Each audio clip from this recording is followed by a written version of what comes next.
കല്യാണത്തിനുള്ള തിരക്ക് തുടങ്ങി. ആഭരണം വാങ്ങലും തുണിയെടുക്കലൊക്കെ ആയിട്ടെ. എന്താ മക്കളെ? പ്രസാദേ, അതിങ്ങതാ.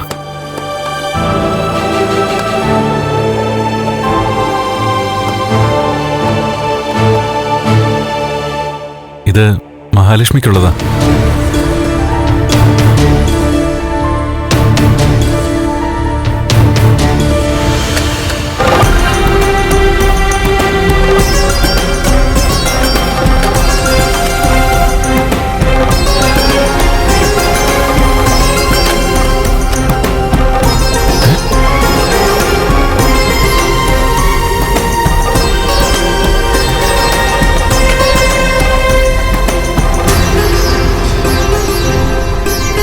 അയ്യോ, കണ്ണനുള്ളതൊക്കെ ഞങ്ങള് മോളുടെ കൊടുത്തുവിടുന്നുണ്ട്.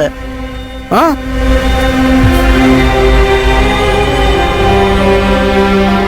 പിന്നെ കല്യാണത്തിന്റെ അന്ന് പയ്യനൊരു താലിമാല പെണ്ണിന്റെ കഴുത്തിലിട്ട് കൊടുക്കും. അതല്ലേ പതിവ്, അതല്ലേ നാട്ടു നടപ്പ്. നാട്ടു നടപ്പിന് വിപരീതമായൊരു കല്യാണോ ഇവിടെ നടക്കാൻ പോകുന്നേ.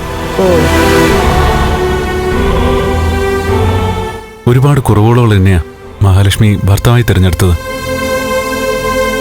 അതുകൊണ്ട് തന്നെ പരമ്പരാഗതമായി നമ്മൾ നടത്തുന്ന കല്യാണത്തിൽ നിന്നും വ്യത്യസ്തമാകണം ഇതെന്ന് എനിക്ക് ആഗ്രഹമുണ്ട്.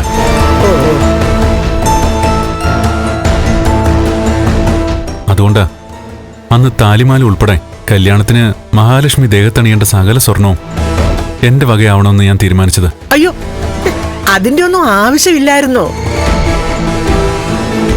കമലേശ്വരം തറവാട്ടിലേക്ക് വരുന്നത് തന്നെ പുണ്യമാണെന്ന് പറഞ്ഞ് നിൽക്കുക ഇവള്. അതിനേക്കാൾ പുണ്യമാണ് മഹാലക്ഷ്മി പോലൊരു പെൺകുട്ടിയെ ഭാര്യയായി എനിക്ക് കിട്ടുന്നത്.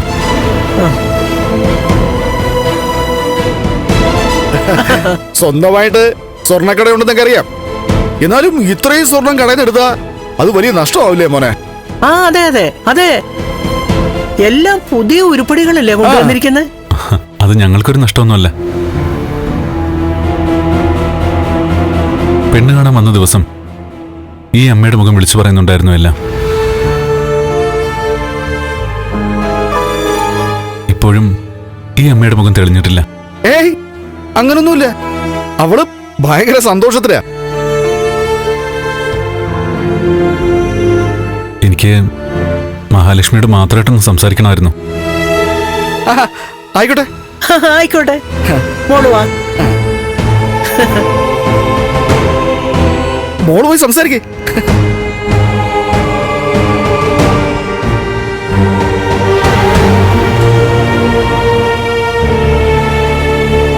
മഹാലക്ഷ്മി, പ്ലീസ്.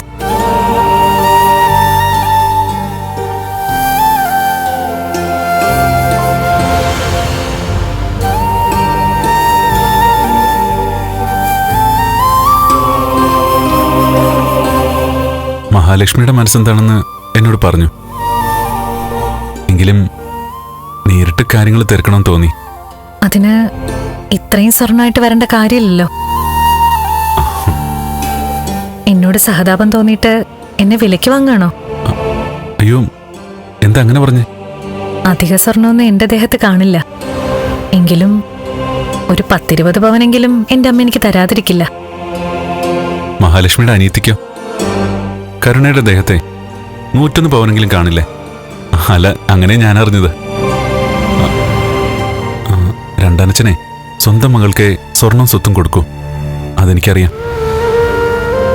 വിവാഹമണ്ഡപത്തിൽ താലികെട്ട് നടക്കുമ്പോൾ വലിയൊരു കുറവുമായിട്ടാ മഹാലക്ഷ്മി അവിടെ എല്ലാവരുടെ മുന്നിൽ നിൽക്കേണ്ടി വരുന്നത്. ആ കുറവ് ഞാനാണ്. അത് നന്നായിട്ട് ബോധ്യമുള്ള എനിക്ക്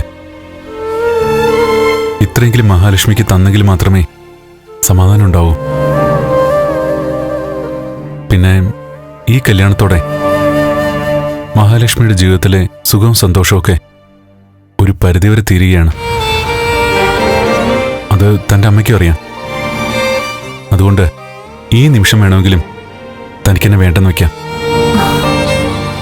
പക്ഷേ അപ്പോഴും ഞാൻ ഈ കൊണ്ടുവന്ന സ്വർണം ഞാൻ തിരികെ എടുക്കില്ല.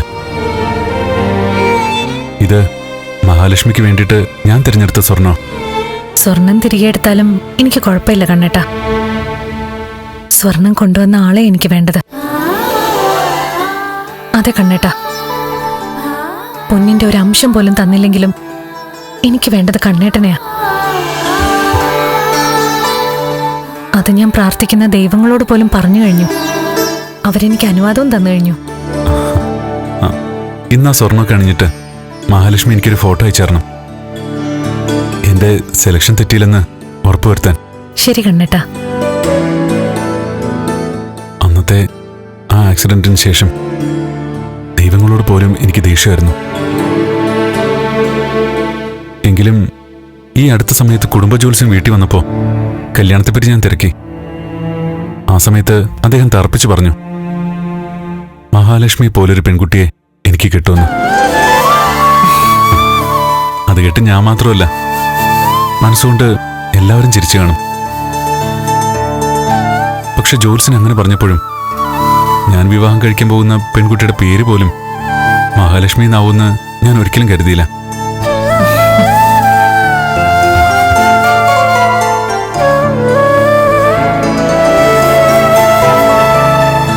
ഫ്ലവേഴ്സ് ടിവിയുടെ സ്മാർട്ട് ഷോയിൽ പങ്കെടുക്കാൻ നിങ്ങളെ ക്ഷണിക്കുന്നു. ഉടൻ തന്നെ ഈ നമ്പറിലേക്ക് വിളിക്കുക. 7593829838. ഫ്ലവേഴ്സ് സ്മാർട്ട് ഷോ ഉടൻ വരുന്നു ഫ്ലവേഴ്സ്.